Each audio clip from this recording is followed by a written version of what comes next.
Bienvenue pour le 24 heures Afrique, voici vos titres. Début du sommet États-Unis-Afrique, 50 chefs d'État se donnent rendez-vous à Washington pour faire entendre leur voix et rebâtir une nouvelle alliance.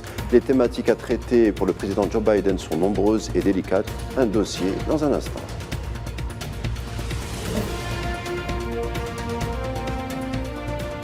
Ces choses désormais avérées selon l'ONG Amnesty International qui affirme que Rabat et Madrid ont bel et bien contribué à la mort des dizaines de migrants du 24 juin dernier, des Soudanais pour une majorité qui tentaient de passer dans l'enclave nord-africaine de Melilla en Espagne.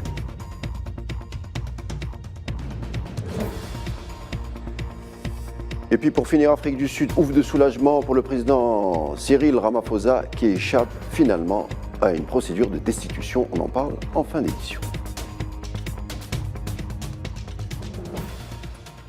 Sommet États-Unis-Afrique, une cinquantaine de pays se donnent rendez-vous à Washington pour faire entendre leur voix. Les dossiers sont nombreux. L'Algérie est bien entendu représentée par son Premier ministre Ayman Ben Abdelrahman en sa qualité de représentant du président de la République Abdelmadjid Tebboune.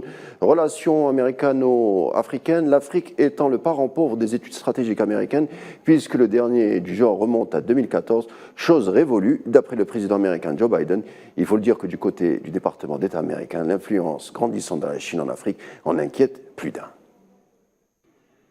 Coup d'envoi des travaux du sommet États-Unis-Afrique, une occasion d'examiner les moyens de renforcer les relations américano-africaines et d'établir un nouveau partenariat adéquat au contexte des développements mondiaux et régionaux actuels. 45 pays participeront au long de ces 3 jours, à l'instar de l'Algérie, représentée par le Premier ministre Ayman Ben Abdelrahman. Ce sommet permettra aux dirigeants africains de faire entendre la voix de l'Afrique et leurs aspirations à relancer l'économie du continent, tout en œuvrant à garantir la stabilité politique et sécuritaire, mais surtout à obtenir le soutien officiel de Washington en vue d'obtenir un siège au Conseil de sécurité onusien. L'événement intervient quelques mois après les visites du secrétaire d'État américain Anthony Blinken dans plusieurs pays africains, y compris l'Algérie. Le but des États-Unis est clair, il s'agit par l'organisation de ce sommet, le deuxième après celui de 2014, d'affirmer leurs engagements permanents envers l'Afrique par l'intensification des opportunités d'investissement et le soutien aux efforts de préservation du climat et la garantie de transition équitable d'énergie. Les renforcements des partenariats économiques, de la sécurité alimentaire et de la paix seront au cœur des débats durant cette session.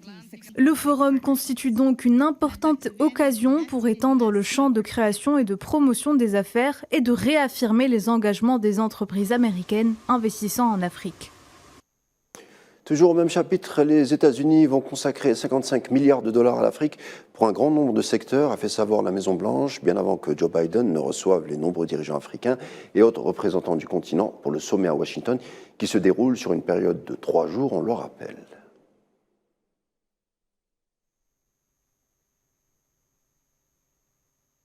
Les États-Unis n'ont pas toujours fait de l'Afrique leur priorité sur la scène internationale. Et aujourd'hui, on constate qu'ils instaurent des sommets, donc une diplomatie de sommet. Ils donnent l'impression de vouloir défendre la position ou la présence africaine au sein de l'ONU. On annonce de gros chiffres, 40 et quelques milliards de dollars pour aider l'Afrique. En sachant très bien 40 et quelques milliards ne pourront pas aider 55 pays. On l'a dit, les dossiers appelés à Washington sont nombreux de la part des dirigeants africains, à l'instar du Premier ministre éthiopien Abiy Ahmed, venu demander la fin des sanctions américaines pour son pays suite à la guerre du Tigre durant 2 ans, ou encore le président congolais Félix Tshisekedi, lui qui tentera de faire pression sur Paul Kagame, accusé d'être l'instigateur de la crise sécuritaire en Est-RDC. Alors justement, pour en parler, nous avons avec nous en direct de Kinshasa le secrétaire national du parti présidentiel, Évariste Kelala. Bonsoir monsieur. Vous nous entendez?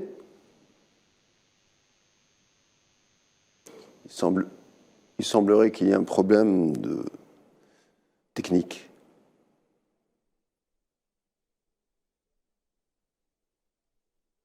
C'est pas grave, nous en parlerons dans un instant. Alors, retour chez nous, où a eu lieu aujourd'hui l'ouverture de la foire de la production nationale. Plus de 600 opérateurs se sont donné rendez-vous dans la capitale pour mettre en avant justement la production nationale. La foire nationale se poursuit jusqu'au 24 de ce mois, où le savoir-faire algérien est mis à l'honneur, qui est aussi une opportunité pour l'Afrique. Les détails sont de Mohamed Wali Ben Chaban. L'Algérie joue plusieurs cartes gagnantes pour le développement de son économie. La croissance, la conquête des marchés extérieurs, l'émergence d'un produit local compétitif adapté aux normes internationales, ouverture de succursales bancaires et de showrooms dans certains pays africains, notamment au Sénégal, au Niger et en Mauritanie, ce sont des facteurs importants avec l'intention d'atteindre le volume de 15 milliards de dollars d'exportation hors hydrocarbures. La bonne santé économique va permettre à l'Algérie d'adhérer au groupe BRICS au plus vite, soit en 2023, comme l'a manifesté le président de la République Abdelmadjid Tebboune lors de l'inauguration de la 30e foire de la production locale. Cette manifestation constitue une opportunité pour les opérateurs économiques de faire valoir leur savoir-faire dans tous les domaines pour conquérir le marché extérieur, en particulier africain. Dans ce même registre, environ 600 exposants sont appelés à relever le défi pour mener à bon port l'économie algérienne. Si l'Algérie s'apprête à renforcer sa production nationale et satisfaire les besoins du marché local en premier lieu, ce n'est que pour instaurer un véritable modèle économique et passer ensuite à l'exportation de manière décisive et cruciale. Et on change de thématique puisqu'on a appris dans la matinée que le rapporteur de l'ONU sur la pauvreté, Olivier De Schutter, a vu sa visite au Maroc reportée car il a refusé d'inclure le Sahara occidental dans sa tournée. S'y rendre aurait été donner du crédit à la souveraineté sur cette partie d'Afrique, ce qui est non conforme au droit international, on le rappelle ici. Et puis la culpabilité marocaine et espagnole est attestée au sujet de la mort des migrants qui ont pris d'assaut la clôture de plusieurs mètres de haut qui sépare Melilla du Maroc le 24 juin dernier. Amnesty International affirme que les autorités espagnoles et marocaines ont bel et bien contribué à la mort de dizaines de personnes qui tentaient de passer dans l'enclave nord-africaine. D'après Agnès Calamar, secrétaire générale de l'organisation, cette tragédie, je cite, représente en réalité non seulement des meurtres massifs, mais une dissimulation du gouvernement tentant de couvrir les preuves. Fin de citation.